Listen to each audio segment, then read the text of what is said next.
요즘 주식시장을 보고 있으면 하루하루 청룡열차를 타고 있는 기분입니다. 트럼프가 던진 관세 전쟁 성명 때문에 이틀 만에 10% 빠져버린 미국 증시. 대세 하락장이 오는 건가 싶다가도 90일 관세 유예 발표에 다시 하루아침에 12%가 폭등해 버리기도 합니다. 정말 알 수가 없는데요. 이게 진짜 다시 반등의 시작일까요? 아니면 여전히 해소되지 않은 관세 전쟁의 폭풍 전야일까요? 오늘 영상에서는 지금 시장 상황을 냉정하게 뜯어보고 앞으로 어떤 전략으로 대응해야 할지 정리해 보겠습니다. 나스닥 기준으로는 하락 3파가 완성이 되면서 다시 세게 반등하고 눌림 상태에서 소폭 상승한 상황입니다.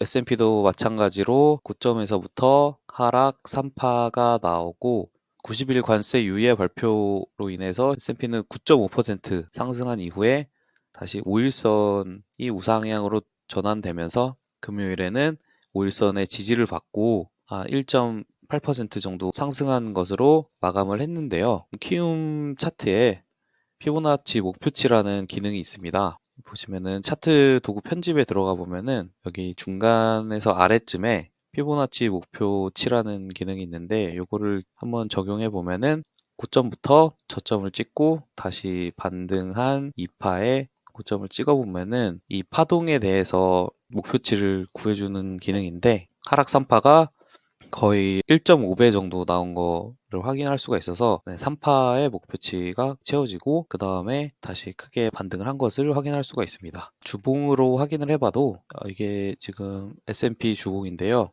2월 중순부터 강하게 하락이 나온 이후에 이번 주에 122평에서 지지를 받고 아랫꼬리를 달아서 이 아랫꼬리가 정확하게 21년도의 전고점에서 지지를 받은 수평선이 만들어진 것을 확인할 수가 있습니다. 다행히 여기 저점을 맞고 이번 주에는 크게 반등을 해서 올라간 상황이지만은 현재 여전히 단기 추세로 봤었을 때는 5위평과 12평, 22평이 역배열인 것을 확인할 수가 있고요. 그리고 주가는 5위평 아래에서 뚫고 올라오지 못하고서 아래에서 저항을 받고 있는 것이 확인이 되고 있습니다. 그래서 이번에 다행히 122평에서 지지를 받고서 반등을 했지만 앞으로도 이게 더 상방으로 갈 수 있을지 아니면은 조정을 더 받다가 저점을 형성하고 나서 다시 올라갈지는 추가적으로 모니터링이 필요한 상황입니다. 현재 상황은 하락 3파 목표치를 채우고서 지금 3파에 대한 반등이 나오고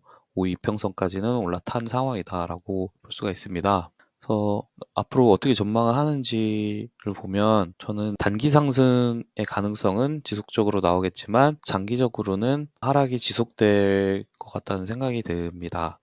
그 근거로는 크게 두 가지로 말씀을 드리고 싶은데 첫 번째는 이제 미국 트럼프 정책으로 인해서 이렇게 많이 빠진 게 과연 해소가 되었는가가 있습니다. 최근 이번 주에 강한 반등이 나온 이유는 트럼프가 상호관세를 90일 동안 유예를 하기로 결정을 해서 나온 반등입니다. 트럼프가 관세 정책을 철회가 아닌 단기 유예로 인해서 나온 반등이기 때문에 이 관세 정책은 지금 집권 초기 상태인 트럼프의 주요 공약이기도 하면서 이게 단기간에 쉽게 끝나지 않을 거라고 예상이 됩니다. 즉 앞으로도 지속될 가능성이 더 높은데 여기에 더해서 이제 다른 나라도 포함이 되지만 결국에는 중국을 좀 압박하기 위한 수단으로 이 정책을 사용하고 있는데 중국이 쉽게 물러서지 않은 양상입니다. 중국도 대응으로 추가적인 관세 인상을 발표했죠. 그래서 현재 미중 무역 갈등은 여전히 진행 중이고 더 심화되는 것으로 보입니다. 이 상황에서 트럼프가 한 발 물러서서 90일 유예를 했기 때문에 단기적으로 상승이 나왔지만은 세계 무역 시장에 중대한 영향을 끼칠 만큼 관세 정책이 지속되는 한은 증시도 악재로 보고 증시가 하락하는 것은 어느 정도 예상이 가능한 상황입니다. 그리고 두 번째로는 차트 분석인데요. 차트 분석으로는 여러 가지 근거가 보입니다. 첫 번째로는 트럼프가 1월 20일 날 취임한 이후에 이때부터 긴 박스장을 이어가다가 2월 말부터 갑자기 하락을 시작하면서 주가가 장기 평인 122평을 깨고 내려왔습니다. 이 게임과 동시에 강력한 하락 1파가 형성이 됐고 그에 따라서 단기 이평선이 역배열이 되었고 22평선도 122평을 깨고 내려오게 되었습니다.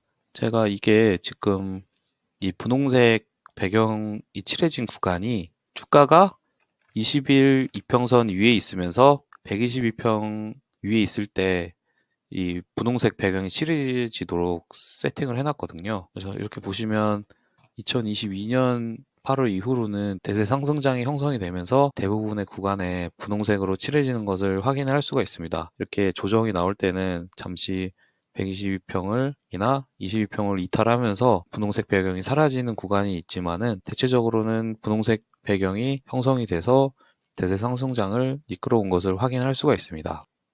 위의 차트는 S&P 500이고요. 500을 2400일 구간으로 설정을 한 거고 아래 차트는 코스닥 차트를 동일 구간으로 설정을 한 건데 미국 차트와 한국 차트를 비교해 보면 상승 추세가 대조적인 것을 확인하실 수가 있습니다. 확실하게 미국 차트의 분홍색 구간이 한국 증시보다는 많은 것을 확인할 수가 있습니다. 사실 이게 절대적인 건 아니지만 이런 단순한 기준으로 놓고 비교만 해봐도 대세 상승장이 미국장에서 한국장보다 더 많이 나오는 거는 뭐 당연히 우리가 알고 있지만 이렇게 시각적으로 비교를 해볼 수가 있습니다. 그래서 최근까지도 미국장을 이 최고다, 국장 탈출은 뭐 지능순 막 이런 얘기가 나왔던 건데요. 근데 최근에는 트럼프 취임 이후에는 미국장도 국장 못지않게 많이 힘들어하는 거를 확인할 수가 있습니다. 뭐 그래도 겨우 트럼프 취임한 지 얼마 안 됐기 때문에 앞으로 더 두고 보긴 해야 되겠지만요. 그래서 이거는 잠시 미국장과 한국장 어디가 더 수익 내기 좋은지를 조금 비교하기 위해서 살펴보았었고요. 그리고 세 번째로는 이 과정에서 중기 이평선이 62평선이 장기 이평선이 122평까지 데드크로스를 했다는 것입니다. 이렇게 장기 이평선끼리 데드크로스가 나오면 앞으로도 장기 추세가 하방으로 갈 가능성이 높아진 것을 의미를 합니다. 더불어서 최근에 122평이 우상향을 쭉 하다가 횡보를 거쳐서 다시 우하향으로 꺾인 것을 볼 수가 있고 이렇게 됨으로 인해서 단기 이평선에서부터 122평선까지 242평은 아직은 아니지만은 이렇게 모든 이평선이 역배열이 되었다. 이 차트는 지금 미국이 이때 2022년 3월에 62평이 120평을 데드크로스 한 이후에 3년 만에 나오는 데드크로스가 되고요. 이때 데드크로스 한 이후에는 추세를 상방으로 돌리기까지 거의 280일 정도, 한 300일 정도 걸려 것을 감안해 보면은 앞으로도 바로 상승으로 가기보다는 하락 추세가 멈추고 저점을 다시 다지는 과정이 나와야지 비로소 다시 대세 상승장으로 돌아설 수 있지 않을까라고 생각을 합니다. 물론 100%는 아니기 때문에 앞으로 시황은 항상 체크를 해봐야 되겠지만은 문제는 이때도 많이 하락을 하긴 했지만 최근에 나온 하락도 만만치 않게 강력하죠. 뿐만 아니라 이미 추세가 이때보다도 더 이때 이미 상승한 거에 대한 조정이지만은 최근에도 또 많이 상승을 했었기 때문에 그에 대한 하락도 상당 부분 나올 걸로 생각이 됩니다.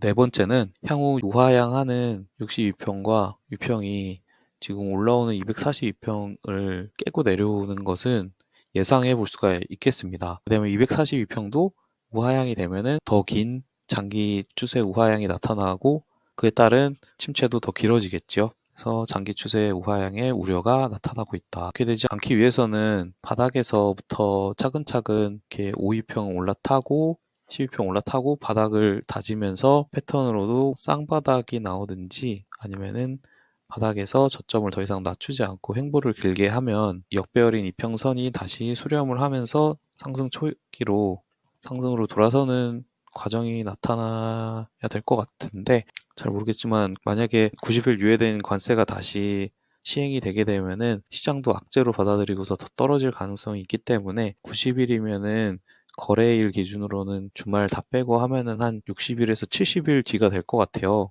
요 정도 기간 이후에 만약에 그 관세가 또 철폐가 되지 않고 시행되면은 더 떨어질 거기 때문에 60일 이후에도 상승보다는 하락 쪽에 좀 더 무게가 실려서 저점을 낮추지 않고 다질 수 있을지가 조금 우려스럽기도 합니다. 다행히도 최근에는 강력한 단기 하락 추세에서 유예 결정으로 단기 바닥을 찍고서 힘 있는 장대 양봉과 함께 평선이 하락에서 우상향으로 전환하고 양봉이 5위평선 위에서 안착을 하면서 단기 상승 가능성이 커지게 되었지만은 여전히 12평이 저항으로 지금 작용을 하고 있고 그 위에 22평도 우하향으로 저항 역할을 하게 될 것 같고 62평, 120평도 나란히 다 갈 길이 멉니다. 뚫고 갈 길이 멀기 때문에 우선적으로는 이 가까운 이평선 저항들부터 순차적으로 뚫어줄지를 봐야 될 것 같습니다. 네, 추가적인 악재가 나오지 않으면서 저점을 다지면서 그렇게 이평선을 하나하나씩 도장 깨기 하면 좋겠습니다만, 좀 그 전까지는 매매 포지션을 장기를 취하는 것보다는 이렇게 이평선과의 이격이 멀어졌을 때 단기 스윙이나 단타 매매로 대응하는 것이 보다 더 합리적인 매매 포지션일 것 같습니다. 한국장을 보면요, 코스피는 최근에 급격하게 떨어졌다가 전저점을 깨고 내려오면서 크게 빠졌었는데, 다행히 목요일, 금요일에 다시 올라오면서 우평선 위로 올라왔지만 나스닥과 비슷하게 내려오는 12평의 저항을 맞고 있는 상황입니다. 거의 23년 10월 말에 저점까지도 내려온 상황인데, 저점을 잘 지키고서 여기선 그래도 매수세가 크게 유입을 해가지고 다시 올라오게 되었고, 코스닥을 보면 얘는 코스피보다도 더 강한 거를 확인할 수가 있습니다. 코스피는 이 전저점을 깨고서 이탈을 했었지만 코스닥 같은 경우는 여기를 지키고 저점을 높이면서 지금은 12평까지도 올라타서 22평 도장 깨기를 도전하고 있습니다. 코스닥 같은 경우는 최근에 단기 하락장이 나오면서 이때는 매매하기가 좀 힘들었는데, 지금 반등을 크게 할지 아니면은 조정을 받고 다시 하락할지는 알 수가 없기 때문에, 그리고 장기 추세도 아직은 하락 추세이거든요. 그렇기 때문에 여전히 매도세가 좀 더 강하다고 보는 게 합리적이라고 생각이 되고, 이에 따라서는 무조건 더 위로 뚫고 간다, 상방을 길게 보고 베팅을 한다라기보다 적절하게 저점에서 매수를 해서 눌림목 자리라든지 눌림에서 매수를 해서 저항 자리에서 짧게 포지션을 취하는 단기성 매매를 하는 것이 더 합리적이라고 생각이 듭니다. 한국장은 미장과 비교해 봤을 때 좀 더 강한 것 같아요. 특히 코스닥은 한국장이 작년 12월부터 저점을 찍고 두세 달 상승을 했었는데, 이 전까지만 놓고 보면 아래가 이제 S&P고 위에가 한국 코스닥입니다. 코스닥은 우하향을 계속 지속을 해왔고 미장은 상승을 계속 해왔었어요. 이때만 해도 아예 미국과는 정반대 스탠스를 취하다가 이날을 기점으로 이상하게 한국장은 크게 상승을 했고 6월 말까지요. 미장은 박스권에 갇혔습니다. 참 공교롭게 이때는 윤석열 탄핵이 이때인가요? 이때 가결이 됐었고 1월에는 이제 1월 20일에 트럼프가 취임을 했었죠. 아무튼 간에 미국은 박스권에 갇혔고 한국장은 상승을 하게 되고, 그렇게 시장의 흐름이 전환되는 시점도 공교롭게 맞물렸고 흐름도 되게 다르게 갔고, 그러나 3월부터는 미국장이 크게 빠지면서 한국장도 많이 빠졌는데, 미장이 빠질 때 한국장이 커플링돼서 움직이는 거는 어쩔 수 없나 봅니다. 그럼에도 불구하고 미국장이 더 많이 빠졌어요. 왜냐하면 지금 미장은 주가랑 122평, 21선이랑 122평도 이격이 이렇게나 많이 벌어졌는데, 그에 반해서는 한국 코스닥은 조금 밖에 이격이 떨어져 있지 않고, 미장은 2월 말 3월에 122평을 이탈했는데 코스닥은 이때 이탈했지만 다시 반등하고 본격적으로 깬 거는 3월 21일 더 늦게 깼었습니다. 그래서 미국보다 더 늦게 하락을 했고, 하락한 정도도 18% 하락한 반면에 동일한 날짜로 해볼까? 네, 18% 하락한 반면에 미장은 한 20% 정도 하락을 했습니다. 미국장 빠진 게 하락 힘도 더 센 것 같아서 추가적인 하락이 나올지 바닥을 잘 다지는지 확인하고 대응을 하면 좋겠다라는 말씀을 드리면서 국장 오늘 이만 줄이겠습니다. 감사합니다.